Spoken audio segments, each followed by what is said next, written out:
Hello!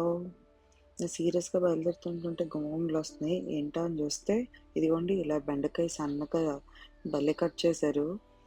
చిన్న చిన్న ముక్కల కింద చేసి, దాంట్లోకి డ్రైగా కొంచెం ఉప్పు, కారం, ధనియాల జీలకర్ర పొడి, కొంచెం మిరియాల పొడి, శనగపిండి, కార్న్‌ఫ్లోరు, మైదా పిండి వేసి, ఇంకా వాటర్ ఏం లేకుండా దాంట్లో ఏమన్నా చెమ్ముంటే దాంతో పాటే బాగా కలిపేశారు. కలుపుతుంది మా తులసమ్మ. నా చిన్నప్పటి నుంచే ఉంది తను. ఇదెక్కడో గాదు. మా అమ్మ వాళ్ళ ఇంట్లో చేస్తున్నారు. మా మమ్మీకి మహా సరదా అండి ఇలాంటియంటే. చూసి ఇదంతా ఇంట్లోవనుకుంటున్నారేమో కాదు.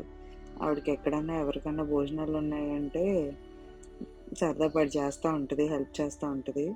సో, ఇలా బెండకాయ అంతా బాగా కలిపేశాక దాని తర్వాత హ్మ్, ఒక పెద్ద బకెట్‌లో ఆయిల్ తీసుకొని దాన్ని డీప్ ఫ్రై చేసేసింది. కనిపిస్తుంది గదా! ఇది చూసి హోటలేనా అనుకున్నారేమో కాదు. మా ఇల్లే. అంతే మా ఇంట్లో ఎంతమందొచ్చినా భోజనం పెట్టేలాగా అన్నీ ఉంటాయి. అది ఆవిడకి అలవాటు. మాకు అలవాటయిపోయింది. చూసారా భలే ఎగుతున్నాయి గదా! అలా ఎగుతుంటుంటే పక్కనే మళ్ళీ కొంచెం ఆయిల్ తీసుకొని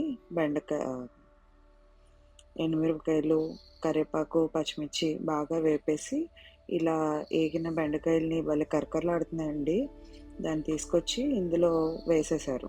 వేసేసి దాంట్లోకి కారము, మళ్ళీ కొంచెం పైన సాటే చేయడానికి కొంచెం ఉప్పు, కొంచెం ఆమ్చూర్ పౌడర్ గానీ, లేకపోతే చాట్ మసాలా గానీ యేసుకుంటే లైట్‌గా పులుపు తగిలి బావుంటది. బేసిక్‌గా ఇవన్నీ ఆనియన్ గానీ, గార్లిక్ గానీ, లేకపోతే అల్లం గానీ ఏమీ లేకుండా చేసినవి. అందుకని. సో, అక్కడికి ఆ ఫ్రై అలా అయిపోయింది.